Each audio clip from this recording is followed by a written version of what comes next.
Hi, host Eric here, and I was talking with famous people. I'm also the person who's going to be introducing this topic as suggested by one Unify, the Antichrist. Bum bum bum bum. So, who is the Antichrist? How can we tell? And what behaviors will the Antichrist engage in? Well, some people say Obama, some people say Bush. Basically, every president that has been, you know, hated by a lot of people. So basically, every president. Yeah, every president. Now, biblically, I believe the Antichrist is supposed to signal the beginning of the end times, namely the apocalypse. Uh, The problem is that we don't know how that looks. well, Unify, the Bible tells us. There's horses, we know that. There's horsemen. Yeah. And they, shit happens. Like the oceans turn to blood and stuff. Have you been to the ocean recently, Unified? No. Okay. Lakes. You need to go to the ocean and check to make sure it's not turned to blood. Because if it does, it's not a good sign.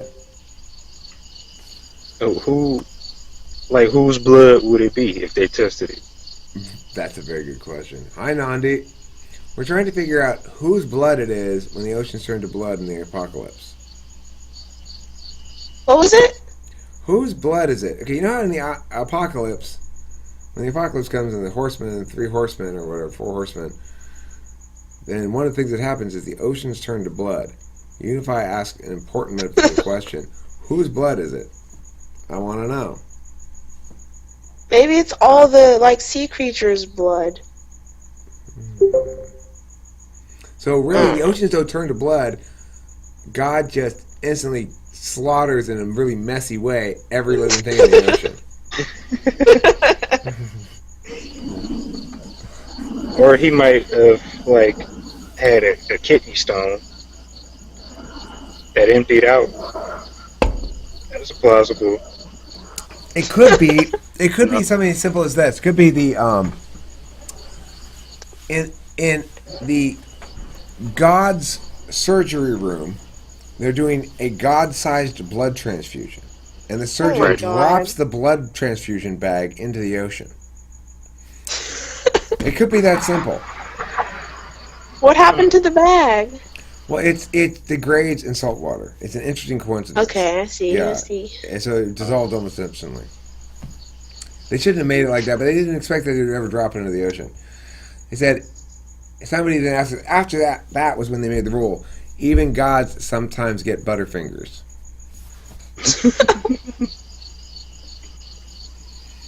What about the locusts? The locust, yes, locust. Okay, so we're talking Antichrist, Lorenz. Hami suggested it might be you, and at first I doubted it, but he made some compelling arguments. I'm beginning to think it's you as well, Lorenz. Can you confirm that you are in fact the Antichrist? Well, that's a typical Antichrist answer. I mean, that's textbook Antichrist answer right there. They don't want to confirm or deny anything because they never admit it. They don't admit it. They lie. They're liars. True. So anyway, and they're a dime a dozen these days. Lorenz probably is the Antichrist, but there's probably like 10 of them competing for it right now. It's Lorenz, Obama, and let's see, who else is one of the Antichrist competitors? Oh, Putin. Putin can be an Antichrist competitor. And Al Qaeda, but that's not really a guy though. That's like a group of okay. People. So a hive Antichrist? Can you have hive Antichrist? So who? Who would be the 4 horsemen? Okay, well, they're not famous. This is the weird thing about the 4 horsemen of the apocalypse. Their names are Carl, Stu, there's a lady named Heidi, and there's one guy also named Carl, but they refer to him by his middle name, which is Steve. So Those are the four horsemen. They've been waiting to start work for millennia now. Right. They got a raw deal because they have to stay in purgatory until they actually ride. That's where the stables are. It said that in the Bible, huh? Yeah, well, and what's fucked up is they didn't tell him that when they offered him the job. They said, "Oh yeah, you don't know, don't even worry about it, four horsemen. You're not gonna have to ride for millennia anyway, and it's just sign right here."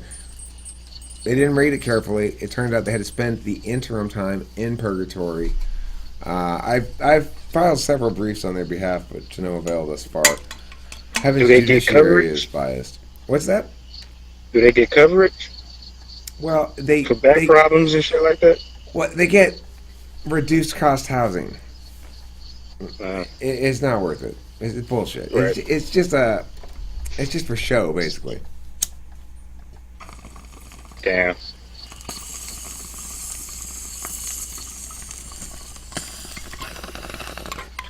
So, if you were going to be a god who was executed in apocalypse,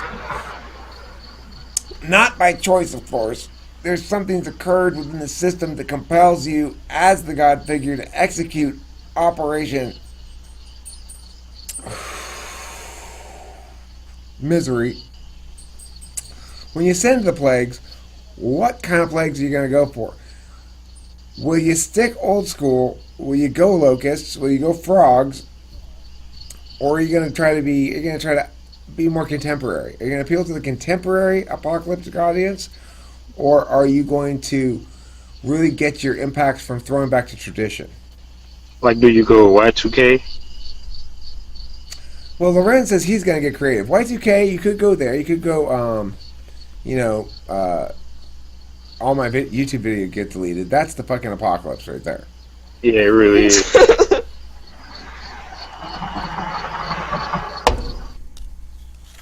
Creative. All right, what other interesting plagues could we bestow upon mankind that are relevant to a contemporary audience? Ran in dirty diapers. Mm-hmm. Oh. INFPs in charge of rule making and enforcement. There's a plague of INFPs taking over all decision making positions. Nobody ever does anything. True. Well, they have TE in their stack, so something might get done. Well, Nandi, it will get done just as soon as they finish figuring out how they feel about it. True. That would never happen then. And frankly, I'm beginning to wonder what you really meant when you said that to me. Okay, because I think you might have meant something mean. It I'm hurt not my- going to tell you. I'm not going to tell you.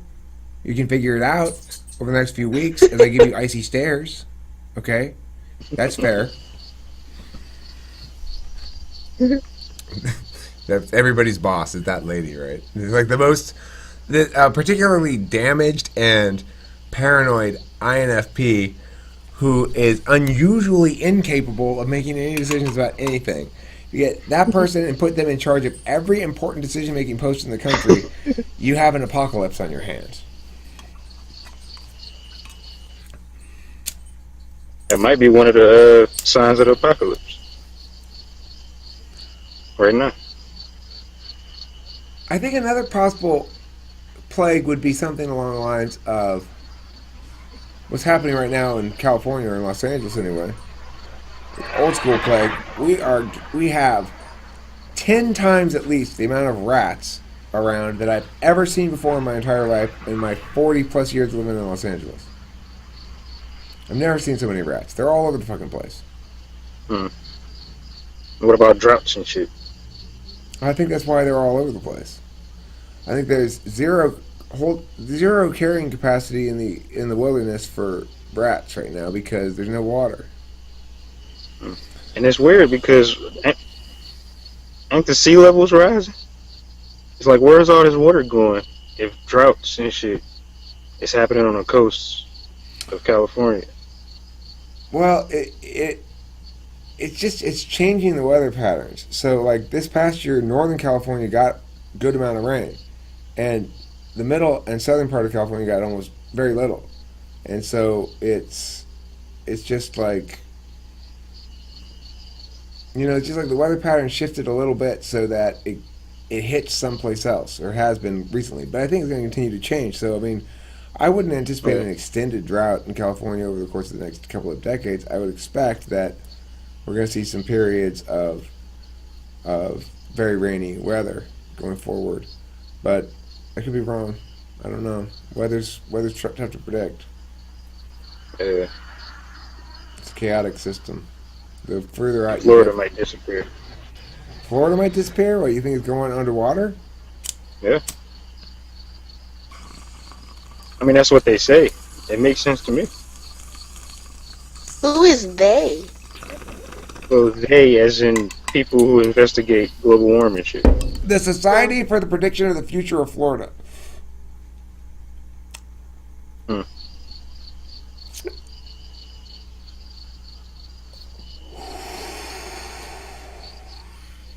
But look, Nuclear war. sea level rise is easy to prevent. I mean, they were preventing that back in Holland before we even had any technology to deal with, right? So there's no reason to think we can't manage sea level rise. We could literally lift a whole city off the fucking ground and put more dirt underneath it. That's not a thing that I think ultimately is going to flood our cities and shit like that. Like, look at all this shit they're doing for New Orleans to try to keep it around, even though it's unsustainable. We should just let it go underwater and build someplace else. But No. Why would we do that? building dams won't prevent the ocean from coming on shore. That'll prevent the sea. That'll prevent the land water from going out to sea.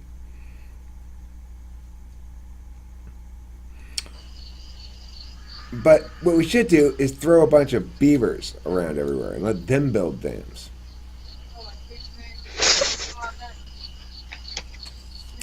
Have you guys heard about my plan to solve global warming? It's pretty straightforward. No. It involves breeding as many sea otters as you can, okay? We can make it a public community service project where we have National Sea Otter Breeding Day, where we encourage all Americans to get a couple sea otters and breed them. And then we all throw the sea otters in the ocean. And then the sea otters eat all the sea anemones. And the sea anemones eat the kelp, and the kelp removes carbon dioxide from the atmosphere. And in fact, kelp is the #1 carbon dioxide remover in the whole world, because there's more of that in the oceans than there are the other kind of plants on land, right? But one thing that is a substantial reducer of kelp population is the pesky, I'm sorry, not sea anemone, sea urchins. Sea urchins, that's what I'm talking about. The pesky sea urchin. So, if you want to reduce the amount of carbon dioxide in the atmosphere, all we gotta do is throw a bunch of sea otters in the ocean.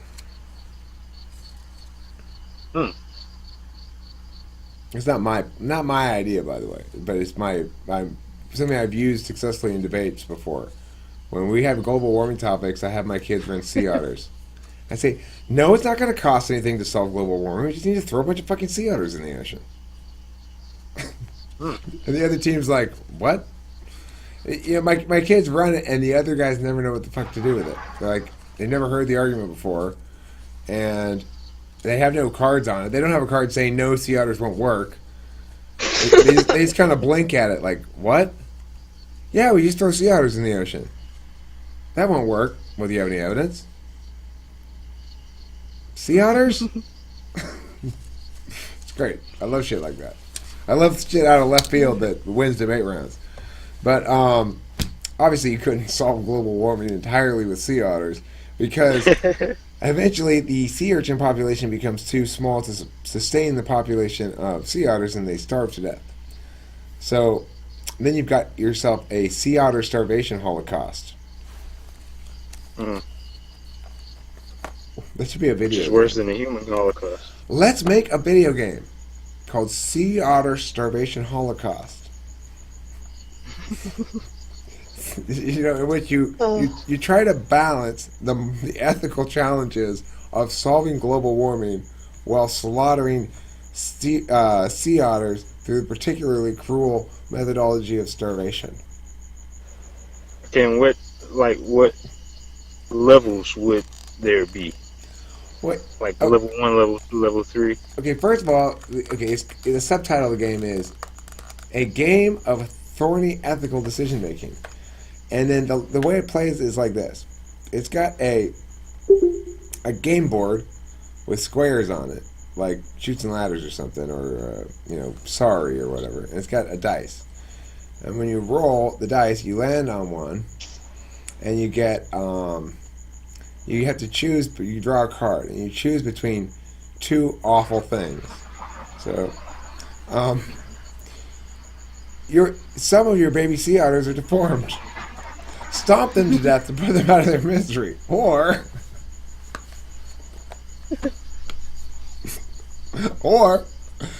you could save them, but it's going to require you to pump 15 tons of carbon into the atmosphere. Which do you choose? I'll stomp them to death. And then it's like, you lose 10 empathy points. And at the end, you're both fucking awful human beings. You both lose. That's the end of the game. I can't believe you chose to do any of those things. Duh. A game of scolding. Okay, so enough about that. What are we talking about? Sea otters? I forget. The plague. Oh yeah, The apocalypse. horsemen. Yeah, like Armageddon. Yeah. Armageddon. So, have either of you guys ever believed? Not do you believe now? Although if you do now, that'd be fine too. That'd be great to hear. But have either of you guys ever believed seriously in an apocalyptic scenario?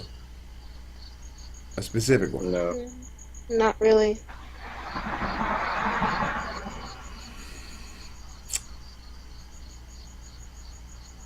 Do you think? How do you think the humanity is going to end? I mean, how much longer do you think we have until some sort of apocalypse occurs? Something vaguely apocalyptic occurs.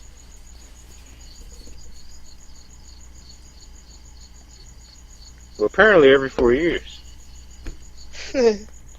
But at that, there you go, Unify. You made the joke, and it's a good one too. I'd say there's a decent percent chance that there's never any apocalypse. That we always figure out the next apocalyptic thing forever. We get by on the skin of our teeth. Right. So that when the sun's about to explode, by that point we'll figure out, we'll have found a new sun, a new planet, we'll have gotten almost everybody off. And they just be like these 15 unlucky guys they blow up. They're left behind. Wait, what about us? Oh no! They're like, wait, John's left behind! Fuck! Who was supposed to get those guys?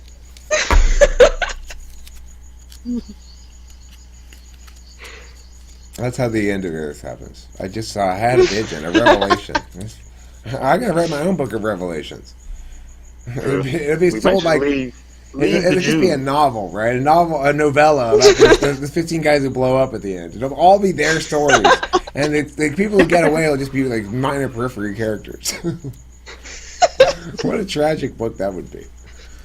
Yeah. Okay, I'm sorry, Unify, to cut you out. What were you gonna say? Nothing.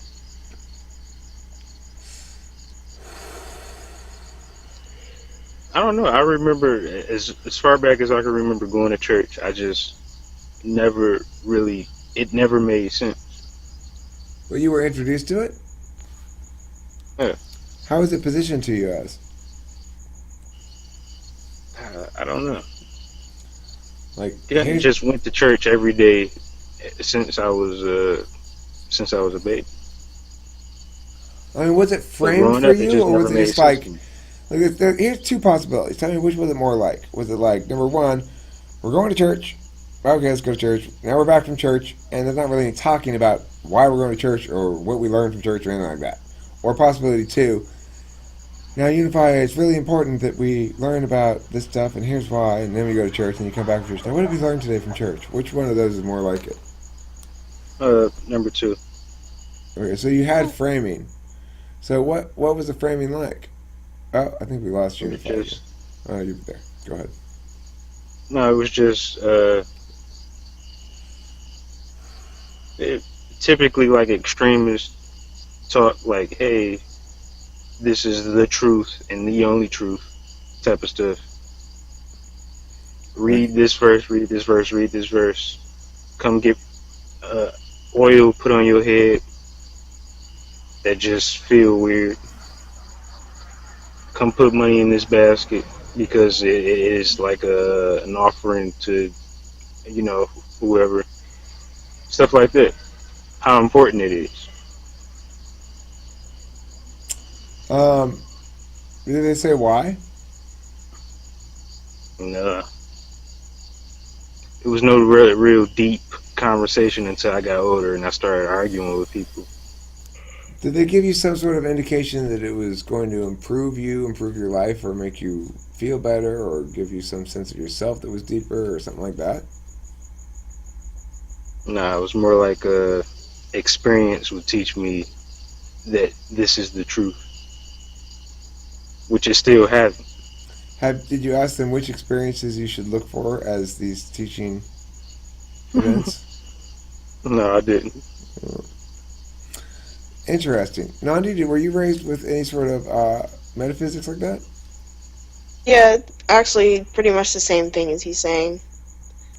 So your parents told you you should or must believe this truth?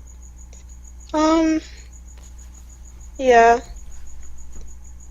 Was there Yeah, consequence for not basically. believing it, like metaphysical consequence, like hell, or real world consequence, like go to your room?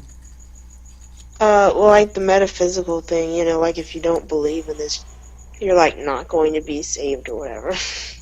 It You're never not going to go scared to me. heaven. I don't know. I feel like, I don't know, it's weird. Like I want to believe, but also I feel like it's kind of a waste of time. But also, like, if there turns out to be a heaven after I die, I don't get to go if I don't believe, so I want to. But I feel like that's not a very Well, good reason.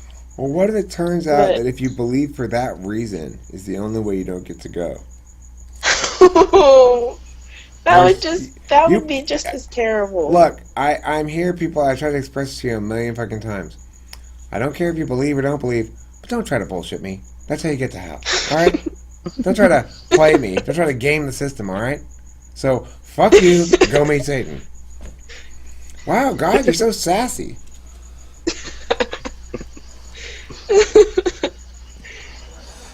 Yeah.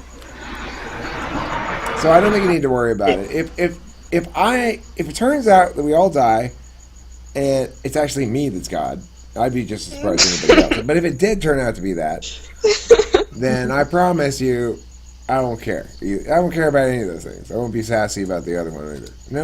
No God worth believing in cares about that shit. I probably wouldn't want to go. You wouldn't want to go to heaven.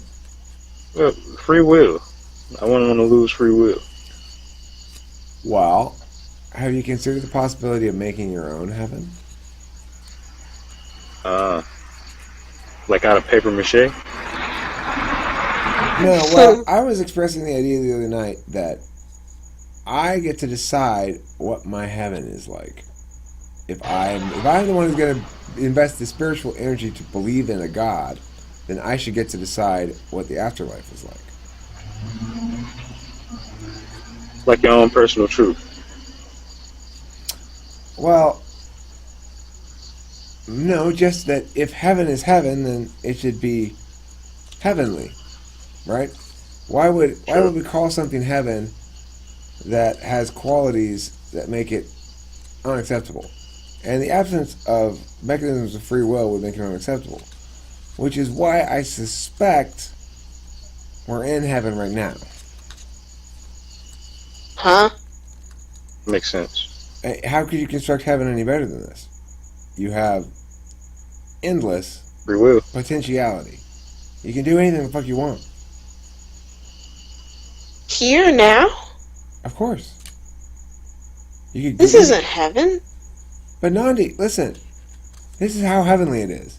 You can hang up right now, walk out your house, either get in your car if you have one, or hitchhike if you don't, and go to Please don't hitchhike. go to Vegas or something. Right now, you could. I'm not saying you should. Yeah, or I could walk outside my door and get raped. Well, listen, Nandi, I'm not saying that other people don't fuck up heaven for some of us, you know? They do. They do. They fuck it I up. don't think that's how it should work. I think heaven should be where, the classic utopia or whatever. But the one that doesn't end in terrible things. The one that continues on forever. The infinite utopia. Yeah, but if we have no utopia here with free will, what utopia would we have unless we get rid of free will, which is what should happen in heaven? Imagine this. How do you know we even have free will to begin with? Like, everything could be predetermined. Everything that I'm saying right now could have already been thought about by God or whatever. If that's the case, then the gorgeous conceit of this game and the thing that makes it fun to play is that the illusion of free will is utterly convincing. Yep. Yeah. But here's the deal. Imagine this scenario. If you think this isn't heaven, imagine this. Imagine you're on the other side where there is no free will, there's no consequences, no change. Just a sort of steady, warm glow of comfort needs being met and waiting for your turn to exist in heaven again. And in heaven, you're thrown into a world where you default to the belief that you're choosing every single action. That all of the experiences you have are malleable, subject to your own meaning making. That instead of being stuck waiting, looking, observing, and never getting to know the juiciness of failure and success, never getting to know the duality of real existence that means both suffering and joy must exist concurrently, and being asked, what's heaven? And you'd point right there and say, I gotta go there. I can't wait here any fucking longer.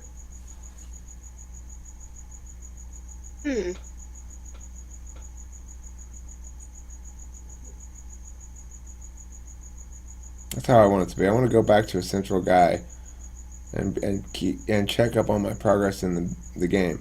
I see the stats of all my lives and go, okay, I'm getting better. I'm getting better at this game. True. Next time I'm going to take a harder character. Nice. Next time I'm going to take a poor kid in Venezuela. I'm going to try to become an oil baron. And you set your criteria ahead of time. Like, okay, it's like name that tune. I think I can make this baby into a career criminal, but not a serial murderer. He's destined to be a serial murderer. I think I can avoid the serial murdering, just spend my life in jail for petty crimes, and get a whole shitload of points at the end. Like, you get shitloads of points for that. So it's not, you don't necessarily have to achieve super high to get a lot of points. You don't have to be like president. You have to be different from the default average. Like, okay, if we put average soul into this person, then they're going to be a serial murderer. If you think you're really good at this game, and you can go into that person and make them just a petty criminal, you'll get a shitload of points, and you'll move way up the leaderboard. And when you go back to the hangout area with all the other souls, and then you can remember everything that really has happened before you go, fuck yeah, I killed it! You see that shit? I saved 50 lives by having that guy commit all those shoplifting crimes early. Alright? Very cool. I want life to be like that. Would that make you a good person? But, right, because you are expecting reward for doing good deeds. Obviously, that's the conceit of the game. You can't remember anything about the waiting room area when you're put down here. So you don't get to know that. So you're forced to make moral choices. You can't know that. Even if you somehow figure it out. Let's say I've actually figured it out. This is actually how it goes. Well, I don't actually know that I figured it out. There's no way for me to believe this anymore as a solution than any other possibility that I might come up with. So even if I do figure it out, I still haven't figured it out. Wait, so then how are you going to keep the person from not killing all those people? Well, basically, what you're saying is, my soul is experienced enough. Is like good enough to not do that? That it will. So you're kind of like betting. You're saying the non-life specific truths that I've somehow carry with me and attach onto my soul between different lives, that those have made my character really good at some dimensional skill set that we can't really describe because we don't really know, because if we understood it, then we'd be at that level rather than this level, you know? So Yeah. you're good at that thing, whatever it is. But we can't consciously control it. It's probably our subconscious. Like, our subconscious is our game soul or something. I often feel like there's a player above that's not me, that's moving other shit like in and out of my way to try to get me to go this way or this way. It's like a game where they can't control me directly. They just have to make me go different ways by putting shit in my way, right? Almost like quantum mechanics. No, I mean, it's more like well, it's more like the game Diablo. It's a game where you make a dungeon and then people try to, like, the computer presents people coming into your dungeon, you're trying to kill them rather than you playing the characters, right? So you're playing the system. You're saying, okay, no, demons, build the thing over there so you can try to stop the guy. Oh, build it faster, they're coming. But you can't control them directly. You just sort of like move them around, right? And I think that the player is playing that kind of game. I, meanwhile, am playing the character who's moving through this ecosystem and is defaulting to assuming all the shit that's happening is random, right? Like, that is so weird. Another fucking truck broke down in front of me. What? That is so weird. While he's frantically pushing all these buttons, like, fuck, you're gonna die if you go over there, motherfucker. You know? I like that idea of reality. I want to try to help him. I want to try to help him work less hard to save my ass, you know?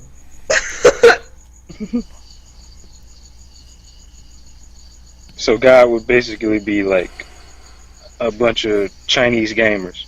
Yeah, he's like a teenager. He's like a teenager eating top ramen and feeling pretty good at the moment. He's like, I can't believe this guy lived to 45. Now, how am I going to be able to avoid this upcoming lung cancer? You know? What am I going to do? Because they already gave me a scare. I was told at one point I had emphysema by a bullshit fucking doctor who was just trying to, like, manipulate me. And I went and got a chest x-ray, and it was perfectly clean.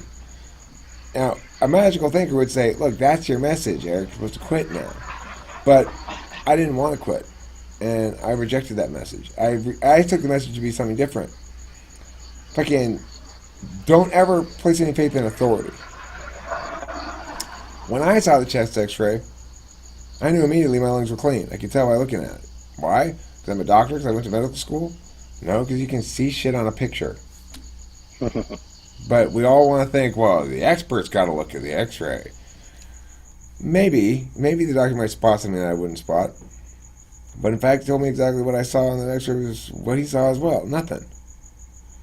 But we act as though this is some sort of sacred, secret knowledge that only, 50 years of school can allow you to tell people. That's the ration. That's how religious people think. That even if it don't make sense, it makes sense to a higher power. And it is like beyond what we can make sense of, so there is no point. No point to what? No point to even try to rationalize it. That's why they believe, even though they know it don't make sense. But do they tell you the purpose of believing then? They say, okay, well, you can't defeat it with reason, but then fine. I can accept that as a premise, but then what's the purpose of engaging in it?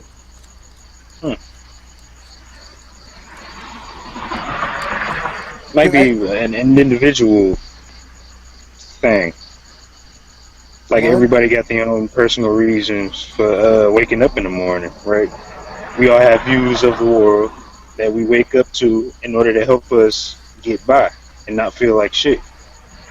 That might be theirs. You know? Mine's having to go pee. Me too. Um, Nani, what are your thoughts on how people frame religion? Because I think that what commonly happens is that religion is framed in terms of positions that one ascribes to. Was it framed that way for you? What do you mean by positions? Well, for example, a lot of people would say that to pray and engage in religious practices, one should ascribe to the position statement that God exists.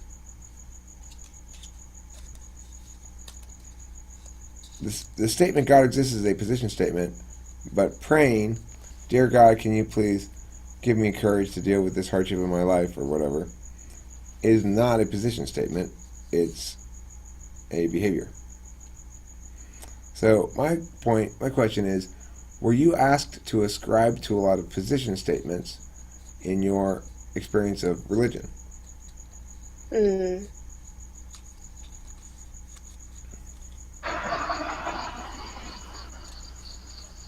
I don't know.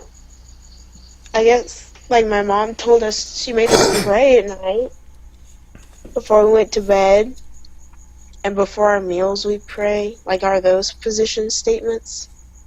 No, those are behaviors. Oh, right, that's right.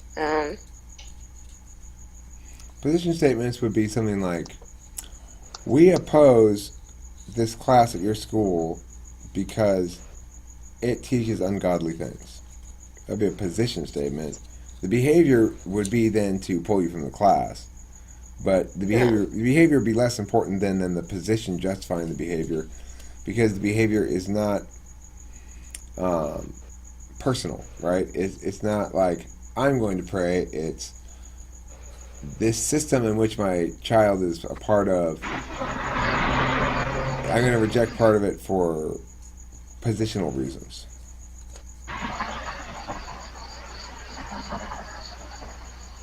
I I think she don't, has. I don't get it. Sorry, I don't really understand what you're saying. I think she has because I think most people who have been taught this has, which is it comes down to the default statement of biblical truth. So everybody is taught everything happens because the Bible says it, because it is the word of God. That position Yeah. statement. Those are position statements. Okay. Well, in that case, yeah. And then are you asked to assume certain conclusions then are necessary so because that axiomatic truth is so? In other words, since we believe this, therefore you should also do or believe this.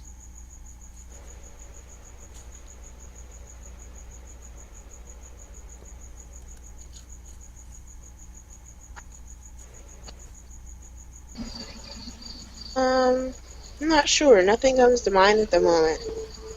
I'd have to think about it. All right, Nani, I want to ask you a couple more questions about the behavior position distinction, because I think it's one that the vast majority of people have never thought of before, and I'm curious as to if you find it rationally, like if you find it unacceptable on a rational level. And this is the idea that, do you find it unacceptable on a rational level, or do you find there to be a contradiction implicit in this for me to say that I can both earnestly pray to God for certain outcomes and also be an atheist? Hmm. I don't think you Somehow can. I don't think so. Okay, so Like, I think, where does it break I down? don't know. I feel like you can and you can't. Unify, any It thoughts don't on make this? sense. It doesn't make any sense? I think it depends on, like, the situation you're in. Because, like, according to the Bible and, like, Christianity, like, God loves everyone that he created, and he'll, like, forgive you of all your sins if you ask him to, and he'll like listen to your prayers. Well, But I mean, the thing is, I don't come to religion from. I don't come to God from any religion at all because I was raised as an atheist. My parents were very anti-religion. My dad would rant about Christians and how much he hated them and stuff like that. So that's my upbringing, and so when I come to God as a behavior, I view it as a pretty simple dichotomy between magical thinking and rational thinking. And most people use the term magical thinking derisively, but I tend to use it in a positive way. That magical thinking is what we want to be able to wield without sacrificing reason. And that's a tricky line to walk. So when you guys say it doesn't make any sense or that it's not really possible to be an atheist and to pray to God, I would say that the reason we tend to think that is we're thinking about it definitionally. That definitionally, it's not possible to both engage in behaviors that reveal that you believe in God and also to be an atheist, namely one who does not believe in God. So logically, definitionally, you're right. But it's not factoring in time frame. So the reality is, in any given moment, I am probably neither an atheist nor a believer in God. I'm probably, like right now, an analyzer. I'm an analyzer of abstract systems at the moment. That's what I'm doing. I'm not engaged in either belief in God, nor am I engaged in magical thinking. I'm engaged in logical analysis. At other moments, I might be behaving as a believer, namely praying to God and engaging the mechanisms, the tools, the strategies of magical thinking, for reasons that I could go into, but aren't relevant to this line of argumentation. So, in those moments, it would be most accurate to say that I am behaving as a believer.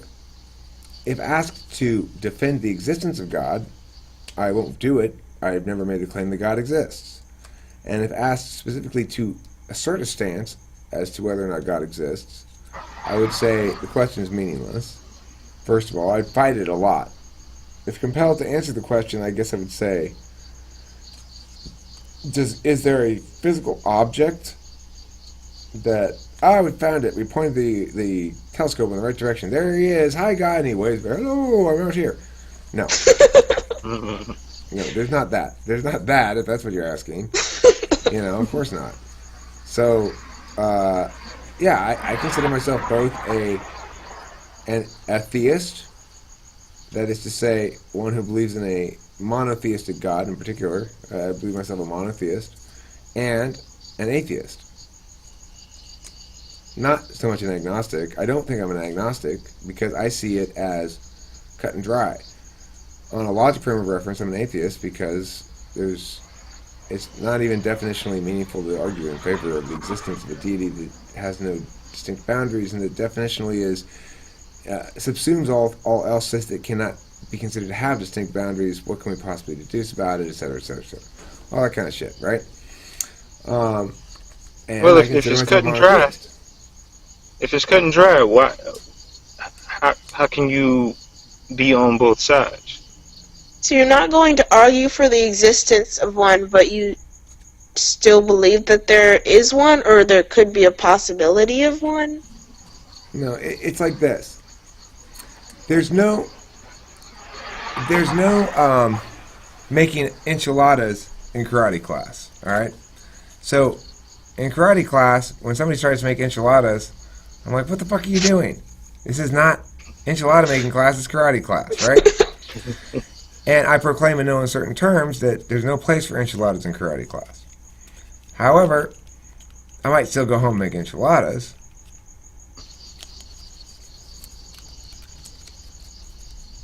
So okay. is it like a difference between public life and private life? It's a difference between a position and a behavior.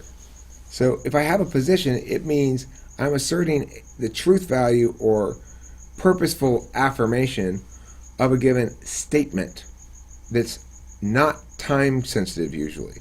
So if I say it is wrong to aggress against people, I'm not saying it's wrong right now, but 5 minutes from now it might be okay. I'm saying it's wrong, period, across time and space.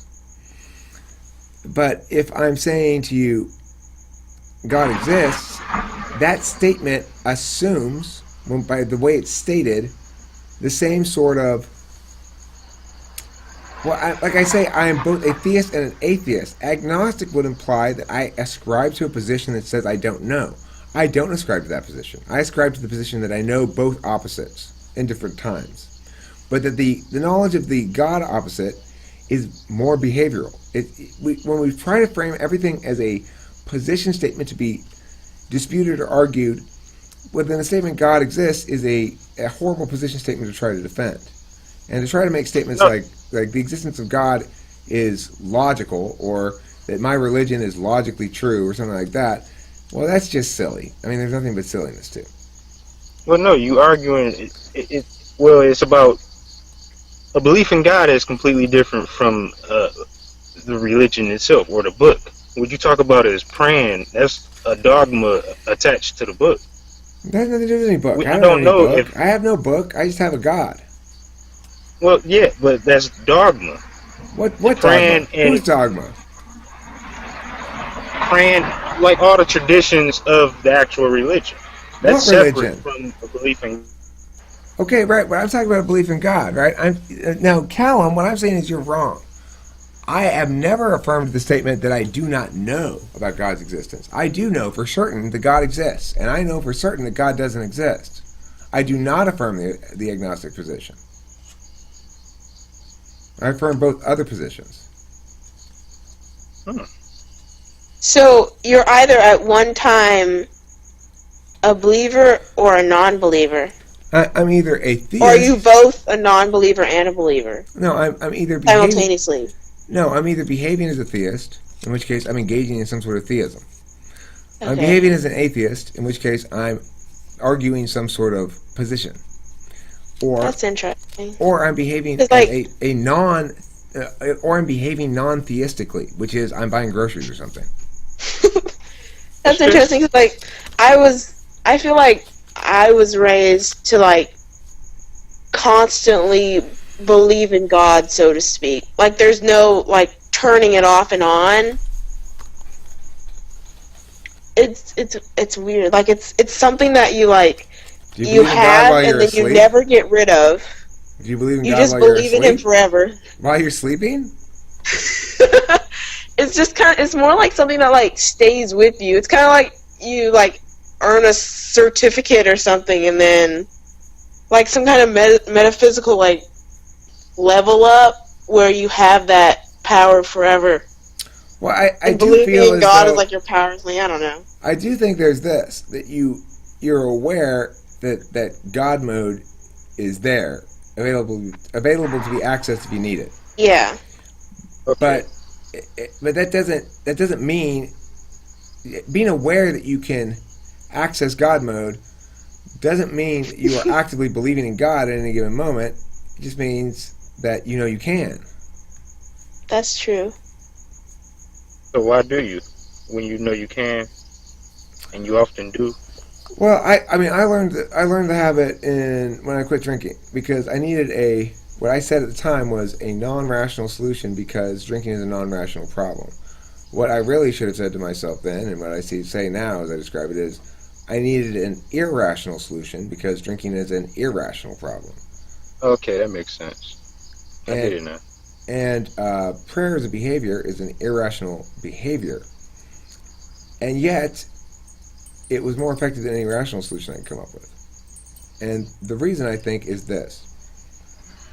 There's a very powerful impact on how you frame things when you allow yourself to operate as though a force of good, an omnipotent force of good of some sort,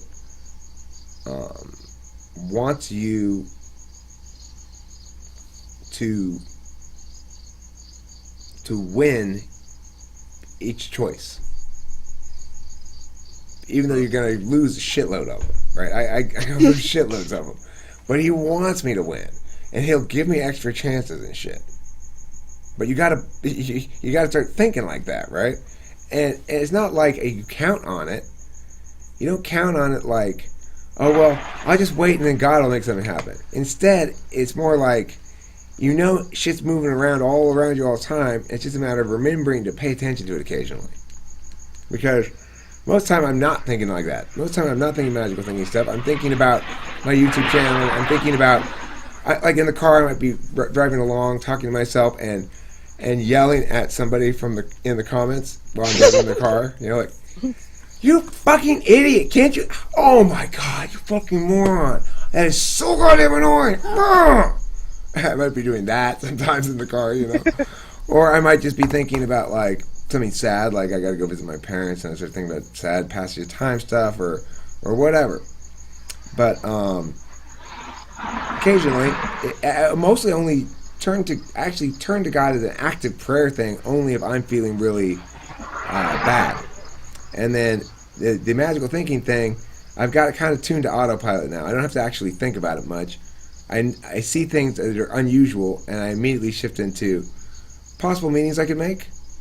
And then I sort of like touch base like this. I go, okay, reference point, external deity, okay. And then you get that sort of like God feel, because there's a certain post-emotional meh that happens when you actively, earnestly try to believe in a non-defined external source of warmth like the sun, except without any. So it can change like your mindset and your approach to life, make you, I guess, more like whole in a way. Like, do you actually really believe, or do you just use it occasionally to get through? I don't ask questions about whether I have any purpose anymore. That's what I don't do. And that's the most important thing. It's not what I do, it's what I don't do. I don't waste my time doubting my potential, my purpose, or the scope of my ambition. Instead, if I'm going to kick myself about something, it's going to be about, if I'm going to doubt myself about something, it's going to be about whether I'm doing enough aimed agency to attain the scope of change in the world that I'd like to attain. And I couldn't justify that except through magical thinking. Otherwise, it's not reasonable or possible or even feasible to imagine that one person, just one random dude out of fucking however many billion people, can affect the sort of large-scale impacts that I want to affect on the world. It doesn't make any sense. It's not fair, it's not right, it's not true, it's not possible. But it is. Some people do. So how is it possible? Well, I don't know. I don't want to fucking waste my time going down that pointless rationality labyrinth. I'll just put the time object there. It needs to be there. I'll accept its existence. It's not putting it there. I have to cognitively accept its existence. I have to frame it like that. I'm not creating it. I'm accepting its reality. It's got to be framed like that, or else I'm not really trying to believe it. Right? So you actually do believe? Like, you know... When I believe, yeah. That's the point. That's the behavior. The behavior is belief. Well, see, now I'm confused again. You think belief is something you carry around with you. It's not a position statement. It's a behavior. When I am praying, I don't believe in God. I am believing in God. And when I'm done praying, I'm done believing in God. It's the same thing. The behavior of prayer, connection with a deity, the reality of which you realize as an act of making it manifest, perhaps. That all the mechanics of that shit and the irrationality of the mechanics of that don't matter, because that's the concession I have to make to be meta-rational, is to concede that a proper worldview tolerates contradictions without sacrificing rationality. Tolerates contradictions? Yeah. Because look. Really? Well, here's the thing. Think of it like this. At first, before people are rational, they tolerate contradictions. They go, I don't care that you point out contradictions. I believe my religion, and that's it. And that means my religion's position statements are true. And you go, no, your religion's position statements aren't true. They're false. And I've got all this proof here. And they go, I don't care. I don't hear your contradictions. I'm going to still believe. Okay? So that's the first stage. Second stage is to learn to evaluate the positions you want to be true on the same metric that you evaluate the positions you want to be false. So in other words, to give the positions a fair accounting. And that's rationality. When you give a position a fair accounting and you're able to identify what contradictions are, accept and acknowledge that, shit, that's a contradiction, and have that at least change the way you're arguing the same position, then you're in a stage of rationality.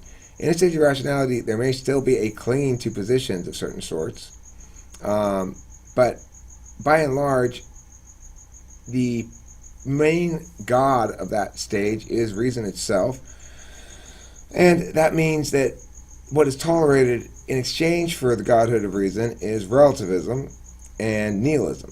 In other words, well, there really isn't any meaning. Everything breaks down under enough scrutiny, and we can't find a solid ground. And yeah. Okay, that's one of the outcomes of reason. If you instead construct some sort of meaning, real deep, ineffable, divine meaning sort of impacts in your frameworks, then it's necessarily almost going to include some non-rational stuff, because you're talking about matters of the spirit that we speak of, though we do not define very well, and that imply something beyond the scope of just reason. If reason can include all of your metaphysics, then reason necessarily subsumes God, even if you believe in God.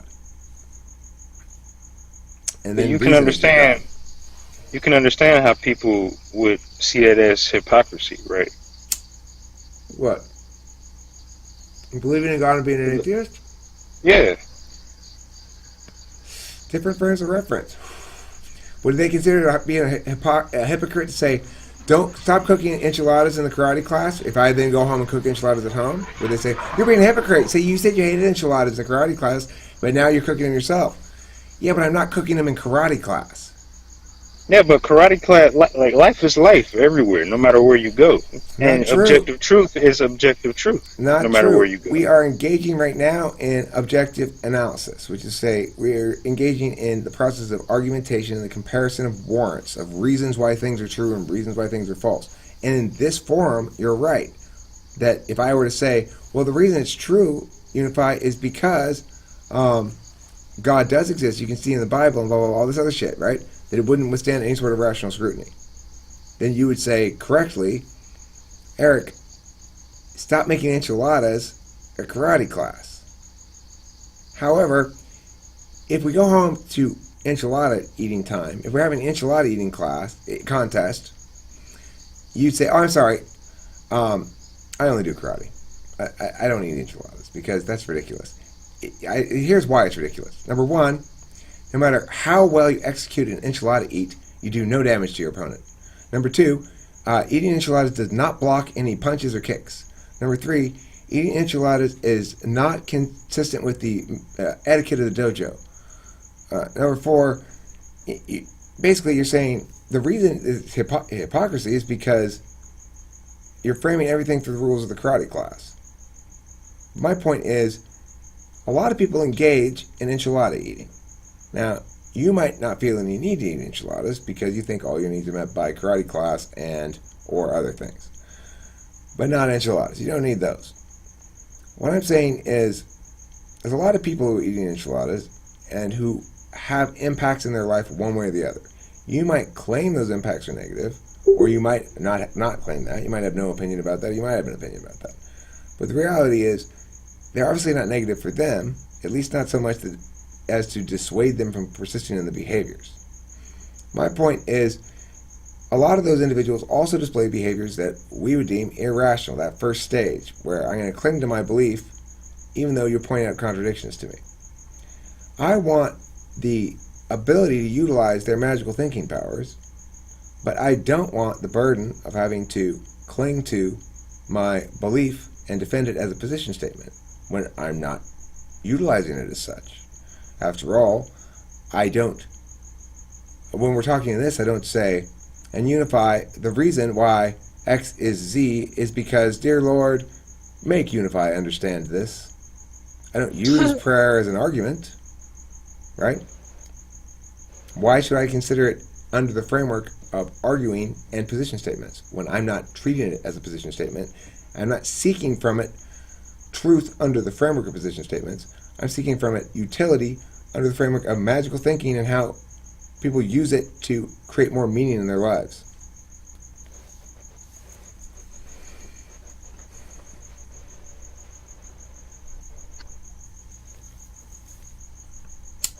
Okay, explain that again.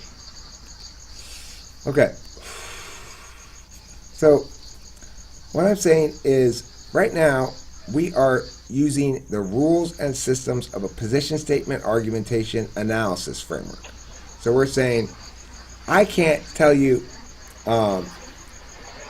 if apples are good, then oranges are tennis balls, and apples are good, therefore oranges are basketballs, without you pointing out, wait, that's a contradiction, right?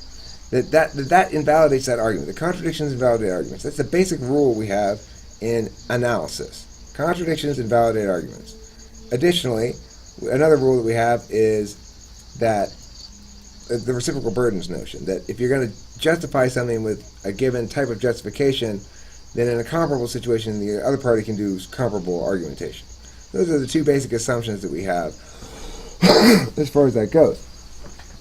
So here we are having this argument and talking about these sort of things. Now, if I were asked to defend the existence of God in this forum, I would refuse to do so. I would say, I've never made that claim, and that's not my position statement, and all sorts of things. And if you were to really piece apart all of my positions on it, and you were to drag them all out of me, you'd probably determine most accurately call me an atheist. You definitely wouldn't call me an agnostic, because at no point would I say I don't know about that. I know for certain, one way or the other. Well, if anything, you should be agnostic. You cannot be both extremes. You cannot be a believer and a non-believer. Do I have more than one moment in life? Can I play tennis one day and basketball the next? You are not two different. I mean, it might be a bipolar thing. No, but listen, you're assuming that a position statement is the same thing as knowledge. So, one piece of knowledge that I have, for example, is that I can engage in magical thinking, behaving as though you imagine someone would behave if that someone ascribed to those position statements. So you've got religious people who are engaging in the processes of believing, the behaviors of believing, and who are also engaging in the assumption that because the behavior is good, that ascribing to position statements based on that behavior is good. But I'm not saying that. I'm not making that claim. I'm not saying that God exists. I'm not saying that Christ is Lord. I'm not saying that we must all follow God's law. I'm not saying my religion is true. I'm not saying anything like that at all. I'm not saying even that that God, if he does exist, does good stuff. What I'm saying is that magical thinking as a behavior is most efficiently accomplished with God. It requires you to actively believe in a metaphysical being, at least for the purposes of engaging with that being as though he were there. You must believe he's there. However, that belief is not sticky, right? It's not a position statement. It's not something I carry with me outside the behavior. When I read a book about swords and dragons, I imagine that it's real while I'm reading it. I'm excited when the characters do something exciting. I feel emotions as though I were actually experiencing it. I'm not actually experiencing it. It's make-believe, so to speak, but I make the leap when I'm in the book. That doesn't mean when I come out of the book and I'm no longer making the leap that I think the book actually happened, that I really was there and I really watched a sword fight and stuff like that. I'm aware of the fact that it existed on a metaphysical level. It also doesn't mean that I wasn't really there, because I still have the memory of that book. I still can revisit that scene in my mind. It has meaning. It's a tag in my existence, right? So the point of it is the behavior, the making the leap part, does not confer upon me a sticky position statement. I don't have to retain the axiomatic knowledge as the base of things that I utilize during that set of time period, during that time period.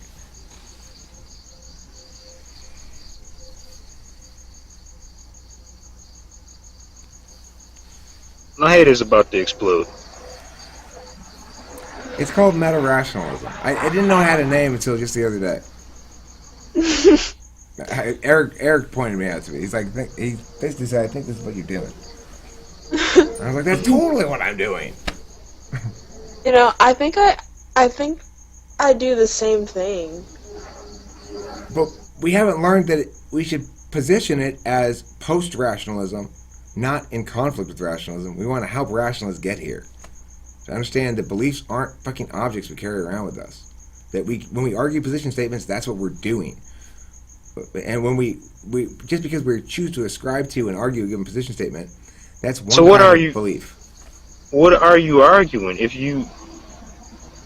Are you arguing an actual belief? Well, when I'm praying, I'm not arguing. That's the point. When I'm praying, I'm behaving according to a different standard. When I'm engaging in magical thinking of any sort, I'm behaving according to different standards, different metrics. So with magical thinking, it's perfectly okay for me to beg the question and to say, oh, well, I said to myself a little while ago that God meant I was supposed to do X. But I went to go do X, and it turned out that definitely wasn't it. So I'm on a little scavenger hunt. He must have meant Y. And then when I eventually get to the thing that actually seems to sort of resonate with my general framing here, I go, see? You know.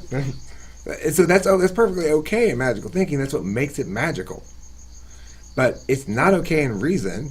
I'm not going to have that. You make those kind of logical mistakes when I'm arguing with somebody or talking to somebody about analysis. There's no reason why we have to predicate all of our behaviors on our rational conclusions. In fact, we definitely don't. You don't poop because you make good arguments, right? Well, but that's a natural thing to do biologically. It's non-rational. That's not a choice, correct? I'm making. It's non-rational, correct? Yeah. And what makes it non-rational, in my opinion, is that it's not subject to argumentation. It doesn't matter how many good reasons you give yourself, you can't talk yourself out of having to poo. But you can make decisions. This is what I mean. If you believe in something, but you act differently, I don't get how that's not hypocrisy. When I'm acting that way, I do believe in concert with my actions. I ascribe for spiritual belief, quote unquote, a certain sphere of jurisdiction, right? We don't want spiritual belief to be involved at all in policy making. We don't want it to be involved at all in justifying behaviors to third parties. We want it to be involved specifically for one purpose: to provide weight, meaning, direction, and justification for our identity, not for our actions. So, if you want to construct a fully realized identity, you have to be able to imagine how that identity would manifest if there were a God who wanted you to manifest an identity that is your destiny, the maximum Unify. Unify 1 million, you're going to call it him. Okay? Unify 1 million is God's Unify. Now, you don't believe in God, and you can't imagine a worldview in which you could believe in God and concurrently retain your status as an atheist. I'm telling you, such a world exists. You can do that, absolutely. And when you get past rationalism, what you get to be able to do is say, I'm going to engage in the behavior of magical thinking to give my own identity weight, meaning, and purpose. I'm going to genuinely believe it because I've learned how to do that. But that's not going to ascribe to me any sticky positions that I ascribe to. So yes, I behaved. Yes, that was me in church praying earnestly. I don't actually go to church, but let's say I did. But now you're an atheist, you say. You're arguing atheist. You're arguing all my religious stuff. Because all your religious stuff is bullshit. But Eric, what you're talking about, we're arguing. Your karate moves don't work here. This isn't karate class. This is enchilada class. Now I've reversed them. I've reversed them for some reason. Okay? Because the point is, yeah, your religious moves don't work here because you're talking to other people. Religion's not for talking to other people about. But do you believe as a tool or not? you can use. When I believe. Oh God! Why can't why do I have to have my belief maintain the same over time? Why can't I believe when I'm believing and then return to a state of logical positions when I'm not? Well, no, I'm not believing right now. I'm arguing right now.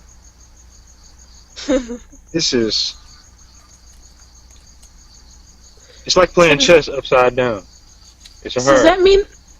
So does that mean that you would argue that there is no God? Well, at the moment, currently, I'm not currently engaged with one, and your God is irrelevant to me.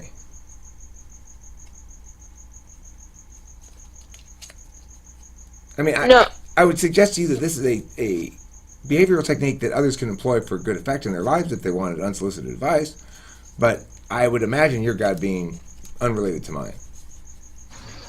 But you argue that your God exists, but you argue that my God does not? I have no opinion about your God. So then you'd argue that your God exists currently. Well, not at the moment. I mean, he's not existent. He's not manifest or determinate. So right now, your God doesn't exist. Well, but when you believe in him, he does. You have to pick one. I would say no. You don't have to pick one. I don't, because what I'm trying to tell you is I don't ascribe to the position statement that God exists. And if I have to choose one, I ascribe to the position statement that God does not exist. Okay. As a position statement. But you do the whole behavioral thing that he does exist.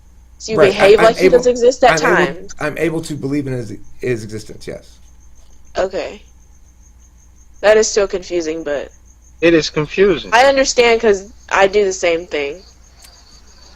Now that I realize it. Okay, so why not just say that you believe rather than just turning it off? Because currently I don't believe that he exists. I'm not believing it right now. Right? It's more like this. See, it's a mistake to ask. When you say, "Do you believe this or not?" You're really saying, "Do you have this belief or that belief?" Which means, do you ascribe to this position statement or that position statement?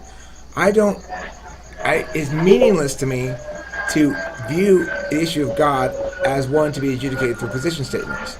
Instead, God is that thing that I reference when I'm doing prayer behaviors, or sort of reference when I'm doing general magical thinking. But sort of like, I know that if I were to unravel it, there's a reference there when I'm doing magical thinking, but I don't unpack it really when I'm doing it.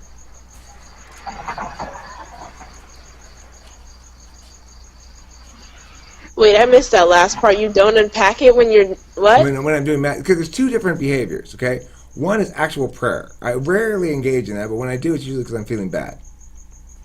And number two is a sort of autopilot magical framing that says, don't forget to check the magical framing bag, because that'll have some meaning in there too.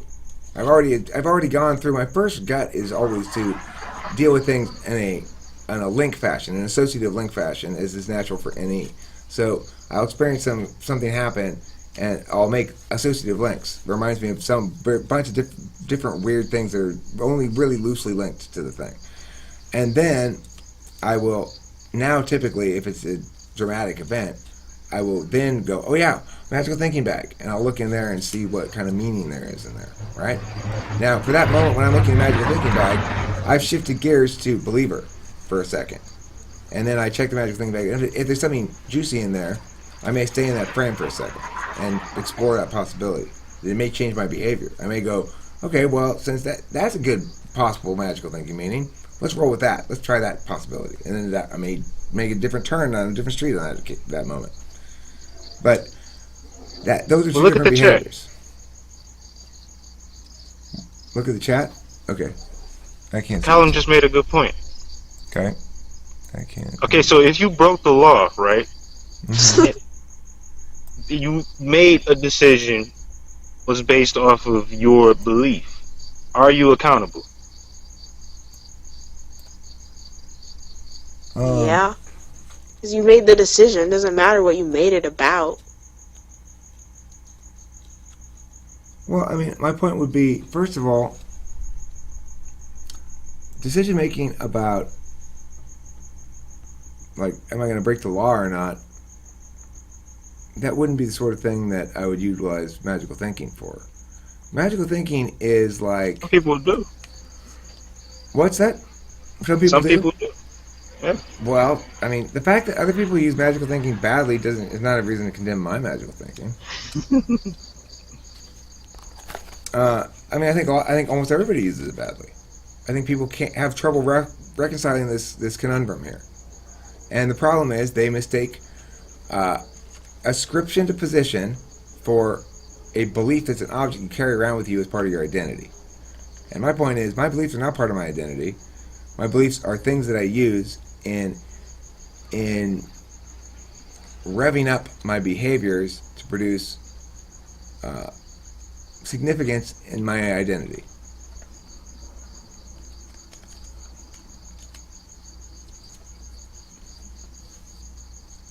How often do you feel like? When did you first feel this way?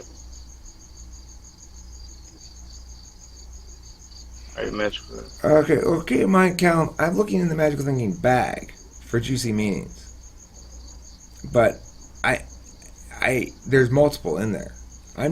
God's not saying, here is the answer, Eric. You must listen to it.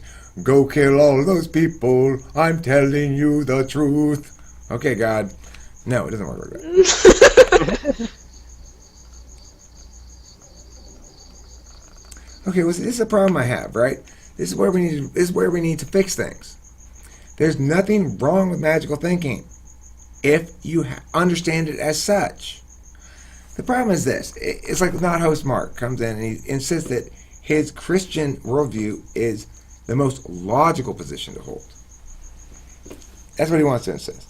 And my point being, of course, that's not faith. The difference between faith and logic is that faith is not logic. But more importantly, if in fact host Mark thinks that his Christian worldview is the most logical worldview, then logic and reason are above God, because they can explain everything, even God. So that's your real God. You're in the state of irrationality then, where you have not yet bridged to the fifth stage. You've left the third. I mean, the first stage. We'll go 1, 2, 3. Forget they call them 3, 4, 5. But go 1, 2, 3. In the first stage, you believe in your religion. In the second stage, you come to rationality and you're like, shit, this is incompatible with religion. And instead of jettisoning the religion, you put the full court press on with the rationality to make it prove the religion. And of course, it can't possibly work because you're missing a core point here, which is you can't do that, right? It doesn't work that way. You can non-concurrently have them. You can't concurrently have them. Just Okay, like so under I can win an enchilada baking contest in an enchilada baking contest, not a karate class. And I can't have both an enchilada baking contest and a karate class concurrently. But I can do both on separate days or separate hours, you know? so whenever you believe, can you logically explain it in that moment? Can you argue your position of Well, believing? let me put it this way. I could, but it would be like trying to convince a woman I made her come. I could talk till I'm blue in the face. She ain't gonna believe me. That makes sense. There's no point in arguing about it logically when I'm engaged in that behavior, because the behavior's purpose is not anything logical. It's counter-logical. It's magical in nature. It's supposed to put magic in my life. That's its purpose.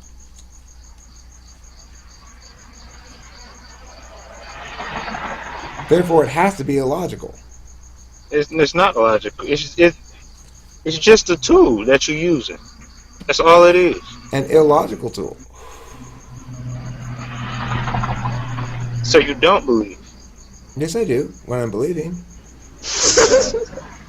I love how this is just going in circles and Well, circles. I don't understand why Unify does not accept the fact that you have different states of frames of reference in different times, and you can shift Because those frames. It is just ridiculous. But why? Because you can't believe and simultaneously not believe. That's true, but you can believe and then not believe, and then believe again. Yeah, you can. You switch back and forth. Yeah, you can switch back and forth. Well, You for can't- me, I agree it's with not you so can't much like- simultaneously. For me, it's not the whole like looking into the magical thinking back thing. It's more just like a feeling that I have, like something really good will happen. You'll be like, oh yeah, that is probably God helping me out or something like that. You do that Or football I'll thing. You go like, I'll go to like, I'll pray to him if I need to, like a tough time or whatever. But other than that, I don't really believe. like if you're out of And I've ham. been like, huh? Like if you're out of ham. What do you mean if I'm out of ham? Like if What you about run out you? of ham. No, Run out of ham. no, Lord, something more please, drastic than that. Send me more ham. For the love Bring of me God. more ham. One slice And of ham cheese. does not a sandwich make. Yeah, I've been struggling with that for probably a year now. Ham shortages? Me too. No, not the ham. I don't like ham like that. What have you been struggling But- with for a year? The whole like believing and not believing, just like God in general, because like my mom is a pretty like I don't know, like Christian person. Like she believes in the Bible and everything. And I hereby bless you with God's grace. You may switch back and forth. It's totally fine. You can't do it. You It's cannot totally do it. fine. You can. I can do it because I It's better. do. It's better that way. It's the best way to do it.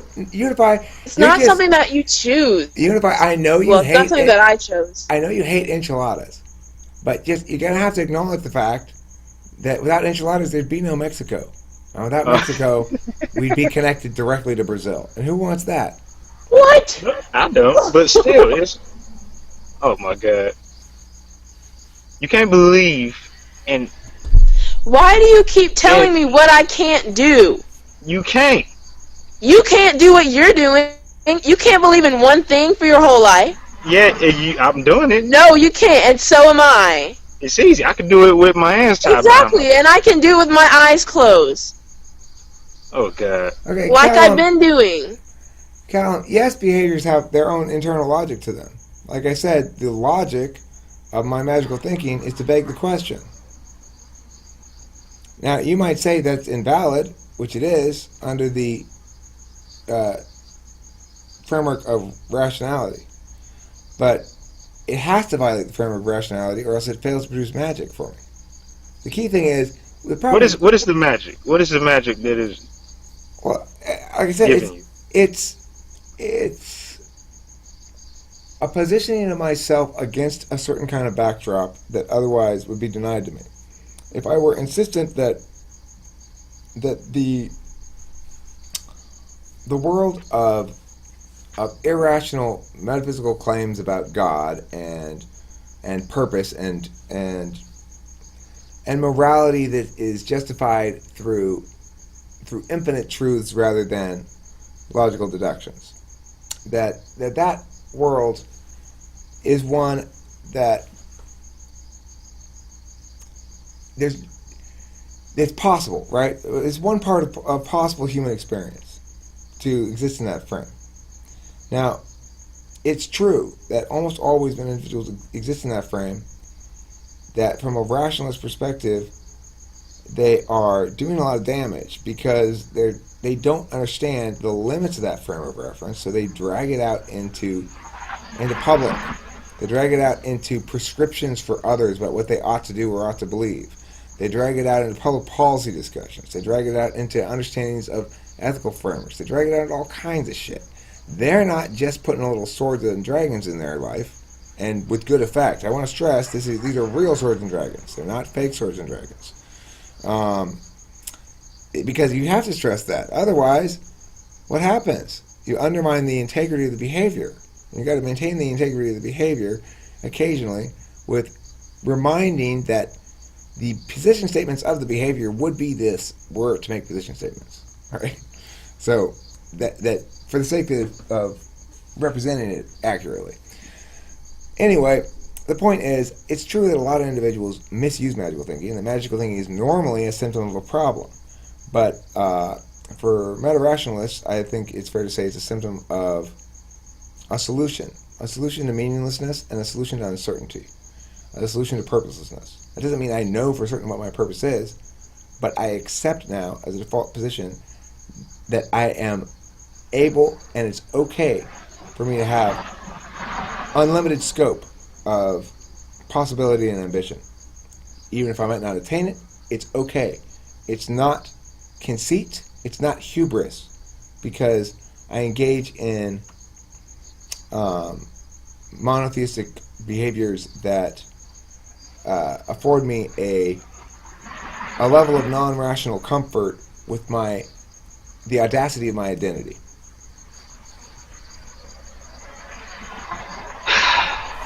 I just wish I had like metaphysical hot tea throw through the screen in both of y'all face. I really do. Okay. What was that again? Sorry. Listen, I think what you just said, Unify, is the equivalent of what Callum just said, probably. Callum says, I think it's a black box filled with nonsense that for some reason doesn't need to have rationale just because. But see, why should I need to justify with reason identity build work that's not even about concrete ideas, but rather about self-perception and understanding the nature of consciousness as a referent point for my own ongoing identity construction improvement project? Why should I have to justify that? I'm not making any claims based on this in the outside world. I'm not giving you any claims to counter. But you do through the behaviors. The thing is, I'm telling you about these behaviors, saying this is something I engage in that I find useful for identity reasons. Okay? Yeah. But they can extend beyond your individual life. You can make choices that affect other people. Well, yeah, but again, I am not relying on it as the determinate decision maker to say I'm going to assume my very hit and miss interpretations of magical events, which I fully acknowledge are extremely hit and miss, and I don't actually have confirmation bias. I just choose to embrace it in a moment, right? When I'm not engaged in that behavior, I am well aware of the fact that I just begged the question and engaged in confirmation bias. And that's okay. It doesn't mean that I believe in confirmation bias. It doesn't mean that I think confirmation bias is now okay as a way to justify arguments or position statements, because when I'm engaging in it, I'm not engaging in an argument, nor am I ascribing to a position statement. I am instead choosing one of a variety of meanings and making meanings according to one of a variety of different frameworks. Then I'm looking at those bags of meanings and I'm saying, okay, what's most useful and what's most resonant with who I want to be if I weren't scared at all, or fearless and whole, or fearless and whole. Well, if I were fearless and whole, I certainly wouldn't be engaging in behaviors that harm others. I certainly would be factoring in the impacts of my behaviors upon others. And so this magical thinking is not going to endanger others by justifying behaviors that are bad, because, of course, the meanings that come through it, I choose those meanings because they're better meanings, not because they're misleading or logically unsupported. To the extent that they do produce, well, they wouldn't, because then they wouldn't be in that bag. But obviously, remember, once the meanings are generated, I am no longer in that space because now I'm back in argumentation land. Well, now here I have some meanings. Let's make some arguments to myself about what I ought to do. Should I do this one or that one or this one? I don't then go, well, we should use this one because that one came from God. That's not a warrant. That's not an argument. I would never make that argument. God doesn't exist. Those are just meanings I have that are related to, what God wants me to do. That's not a reason to prefer them. You and Nandi. But like I said, if I had hot tea I can throw through the screen, I would. But you just believe what you want to believe. Well, Calvin says it sounds like a means to an end. Well, of course it is. So is reason. Yeah. So is rationality. You think it's not a means to an end? I mean, aren't you trying to adjudicate the issue of truth here using reason? But it's rational. Okay, but is your sense of self and the scope of your capacity, identity, your ambition, the amount to which you believe in yourself, your self-esteem, your sense of self-worth, and your understanding of your how you relate to other people and finding meaning and purpose in your life, is that all rational? You use it based off of objective truth. Is it rational to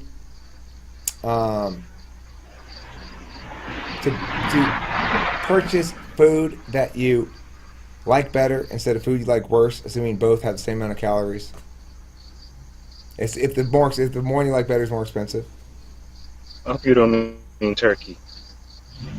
I mean, is it a rational decision to do that? Well, yeah. Okay, but I mean, it's just a moment of pleasure, and the resources could be expended to better long-term impacts in myriad, countless other ways. Why does it matter that you like what you eat? Because you as an individual should be able to like whatever you like. Because enjoying your existence is worthwhile, right? Yeah. Does it matter if your upbringing has convinced you that you're basically a good person who's capable and is going on to is gonna achieve meaningful things in your life, or if you've been raised in such a way that they taught you you're a fucking waste of time and a loser and you should hate yourself all the time? Are those different upbringings going to produce a different kind of a life? More or fewer challenges or something like that? A different life? Yeah. I mean, are those people going to end up different as adults? Let's say they both come out of this childhood. One of them is really abusive and awful to the person, and the other one is really nurturing and kind. And yet they end up going to the same university, graduating with the same degree, same grade point average, come out of college, and they go work at the same firm. They're working in offices next to each other. Is one of them more happy than the other one? It's possible. Do they have the same problems? It's possible they can. Okay. Given that they have the same exact life situation in the moment, given the fact that the past is already over, and they can choose to focus on the present and the future, you would think they would both approach those contexts with the same sort of mindset. But of course they won't. The one who had a really abusive childhood is going to be much more risk averse and or much more confrontational and or something like that, Yeah. And the reason is because the rational decision there has a lot to do with what values you prioritize. It's not so much about a cost-benefit analysis. If I say, what big life choice should I make? It's not a cost-benefit analysis in and of itself, and to the extent that you try to make it one, you're taking non-quantifiable things and turning them into some sort of approximation of them in order to do that. So there's lots of values that we cannot adjudicate the conflict between them rationally. I can't say that it's a rational decision to take the job that pays less money because I think I'm going to enjoy it more.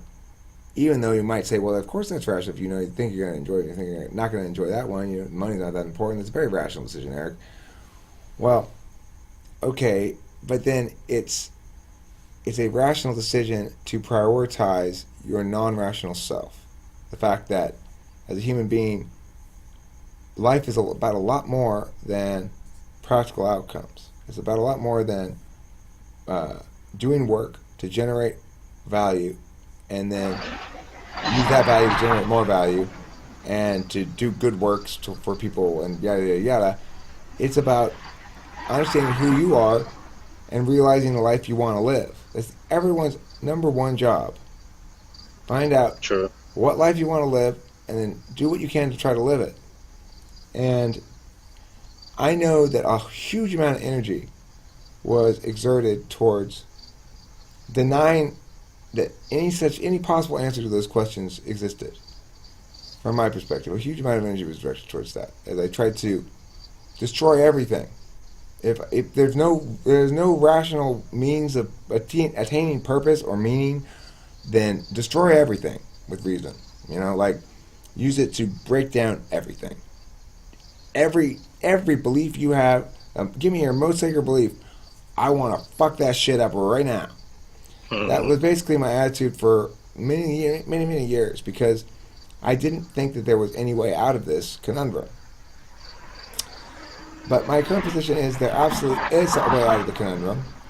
That it's not a black box filled with nonsense that for some reason doesn't need to have rationale just because it's not a reason for things. It's a frame of reference to allow non-rational meanings in. You don't have to embrace them. You just have to enable them. It's a matter of, do you want your character to not just be able to swing a sword, but also be able to cast fireballs? Or not? That's it. It's that simple. And remember, yeah, it's true. Casting fireballs won't do you any good when you're in a knife fight with an orc. Because it takes too long, and by the time you get your fireball going, he's going to kill you. But that doesn't mean it's not ever useful. Sometimes it is. So could it be possible that it's just reasonable from an individual standpoint? Well, I mean, the behavior is, to engage in the behavior is a perfectly reasonable thing to do. It doesn't mean that the position statements that the behavior would tend to suggest, like, well, if you're engaging in that behavior, you must ascribe to these position statements. Well, I reject that part, right? No, I don't have to ascribe to those. I'm engaging in a behavior. But it's predicated on those position statements. No, the position statements of that behavior are predicated on the position statements you're talking about. The behavior itself is just a behavior. And it's one thing, it's something I'm doing as an internal build kind of a thing. I'm not using that justification as a reason for things. So that's the key distinction, is understand the frames of reference in which you're existing too. You're existing in multiple frames of reference. Some of them purely physical, like playing a sport, going poop, having sex, something like that. Some of them are purely metaphysical, like this conversation right here. And some of them are, if you allow them to be, purely spiritual or irrational, because that's part of life too, is the fact that sometimes contradictory shit, it just is somehow. Uh.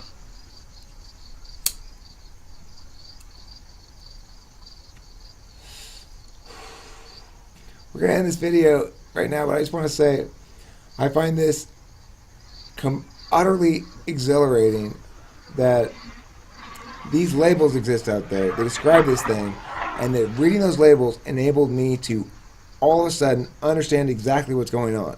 And that's what I feel like happened. Oh, that's what the fuck's happening here. This is why I'm having these fights with this guy, host Mark. It's because he's stuck in stage 4, but he's doing the weird thing, which is he's bringing along his religion with him into stage 4 and fucking scrambling madly with his reason to justify his religion with his reason, as though reason were God, Or why I'm getting into fights with, for example, Hami, who doesn't want to ascribe to really any position. He wants to be a relativist and just sort of bounce from statement to statement and sort of ascribe shit to groups and not really have any really clear warrants or anything.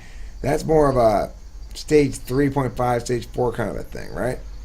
And the reason they delineate these stages, and the thing they say is, how can you tell people who are meta-rationals? There's two ways they say. Number one, they don't disagree with each other, even if they don't agree on a given position statement. The disagreement will just be, it won't be any disagreement. There'll be a parsing out of where the disagreement, the heart of the disagreement is, and then figuring out where the value conflict is, and that's it. And then, okay, we've defined it. Nothing else to do. It'll just be that. That's one way to identify it. But again, this thing also stresses, it's not people are meta-rational, it's people behave meta-rationally in certain times and contexts, and they behave non-meta-rationally in others. So, anyway, the point is,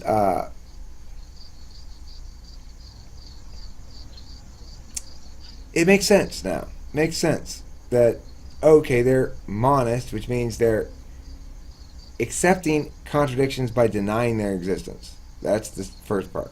Or, okay, they're rationalists, which means they can't accept any contradictions and they see everything through the frame of reason, and as a consequence, they find themselves on unstable footing metaphysically. And then, finally, ideally, this website I read said it's kind of by luck or if something weird happens to get to stage 5, because it's really difficult to conceptualize because it necessitates an embrace of contradictions. But for me, that thing was being a worthless drunk and having to quit drinking. And so that was a big life change, and it forced me to engage in that behavior, practice that behavior. That's how come I am able to switch back and forth. And I highly recommend it. There's no risk. You don't have to worry about getting stuck. People worry like, well, if I really, really, really try to believe, Eric, what if I actually believe and then I'm fucking stuck there and all of a sudden I'm like down at the way ministry and, giving all my property, No. If you got NI in the 4th slot, stay away from religion. But if you got NE in the first 2 slots, you're fine. You don't got to worry about it. Alright, thanks for watching Talking Spanish, people, and don't forget to eat plenty of cheese.